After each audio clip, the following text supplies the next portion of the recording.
मुंबई, एक शहर जो कभी नहीं सोता, जहां दिन की चकाचौंध के पीछे रात की परछाइयां कुछ और ही कहानी कहती हैं। इन्हीं भीड़-भाड़ वाली गलियों में कुछ हफ्ते पहले एक नया बुटीक खुला था, शैडो फैशन। नाम जितना अनोखा, दुकान उतनी ही रहस्यमयी। लोग कहते हैं यहां के कपड़े कुछ अलग ही किस्म के हैं। एक बार पहन लो तो खुद को वैसा नहीं पाते जैसे पहले थे। पूजा, जो खुद एक फैशन ब्लॉगर थी, उसे नई चीजों को ट्राई करना पसंद था। सोशल मीडिया पर उसने शैडो फैशन के काले गाउन के बारे में बहुत सुना था। ब्लैक मिस्ट गाउन, एक ऐसा आउटफिट जिसे पहनते ही लोग खुद को बदलता हुआ महसूस करते थे। उस दिन कुछ अजीब था। पूजा बिना ज्यादा सोचे सीधे दुकान की ओर चल पड़ी, जैसे कोई अदृश्य ताकत उसे खींच रही हो।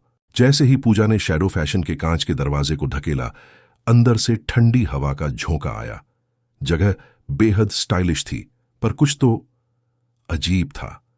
दीवारों पर लगी पीली बत्तियां, कोनों में खड़ी परछाइयां जो कभी कभी हिलती नजर आती। ऐसा लग रहा था जैसे हर कोना पूजा को देख रहा हो। आपका स्वागत है मैडम, आवाज आई एक गहरे स्वर में। दुकान का मालिक सामने खड़ा था, लंबा, पतला, घनी मूंछें और गहरी आंखें। उसकी मुस्कान में कोई अजीब किस्म की शांति थी, एक अजीब भरोसा और डर। मैं ब्लैक मिस्ट गाउन ट्राई करना चाहती हूं, पूजा ने कहा। जरूर, लेकिन आप इसे हमारे स्पेशल ट्रायल रूम में ट्राई करें। परछाई का कमरा, उसने कहा। कमरे का दरवाजा काले शीशे से बना था। पूजा के अंदर जाते ही दरवाजा अपने आप बंद हो गया। कमरा बाकी ट्रायल रूम से बिल्कुल अलग था। दीवारें जैसे धुंध से ढकी थीं और सामने लगा आईना असामान्य रूप से बड़ा था, इतना बड़ा कि पूरा कमरा उसमें समा जाए। पूजा ने ब्लैक मिस्ट गाउन पहना और आईने की ओर देखा। पहले तो सब सामान्य लगा, पर कुछ सेकंड में उसे महसूस हुआ कि उसके चेहरे पर एक अजीब सी चमक आ गई है। शायद लाइटिंग की वजह से, उसने सोचा। लेकिन तभी आईने में उसकी परछाई ने आंख झपकाई।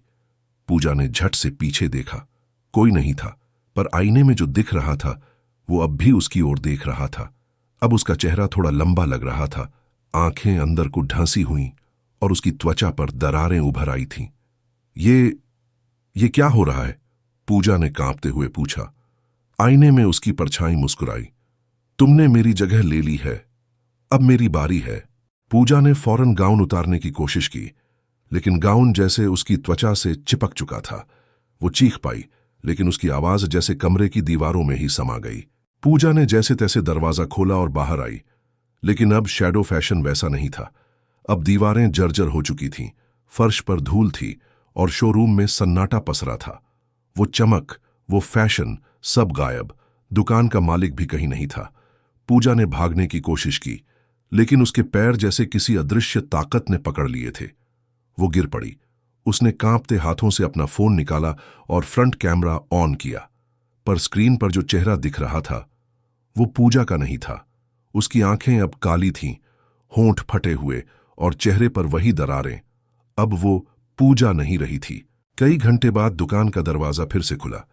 एक नई लड़की अंदर आई, उत्साहित, जिज्ञासु। मालिक फिर से वहीं खड़ा था, वैसा ही शांत और रहस्यमय। मैडम, हमारे कपड़े पहनने के बाद हर कोई खुद को थोड़ा अलग महसूस करता है, उसने मुस्कुराते हुए कहा। आईने के उस पार अब पूजा थी, पर परछाई बनकर, और उसकी असली आत्मा अब शैडो फैशन की कैद बन चुकी थी। कभी इस बुटीक के सामने से गुजरो तो झांक कर मत देखना, क्योंकि कभी कभी परछाइयां सिर्फ परछाइयां नहीं होती। अगर आपको ये कहानी डरावनी और दिलचस्प लगी हो तो लाइक जरूर करें। कमेंट करके बताएं कि कहानी का कौन सा हिस्सा आपको सबसे ज्यादा डरावना लगा, और सब्सक्राइब करना ना भूलें ताकि अगली बार जब अंधेरा कुछ कहे तो आप सुनने के लिए तैयार हों। अनटोल्ड हॉरर स्टोरीज पर हम लाते हैं वो कहानियां जो अक्सर कहीं नहीं जाती, बस महसूस की जाती है। अगली बार फिर मिलेंगे एक और डरावनी दास्तान के साथ। तब तक आईने से नजरें मिलाने से बचिए, क्योंकि परछाइयां अब आपकी नहीं रहीं।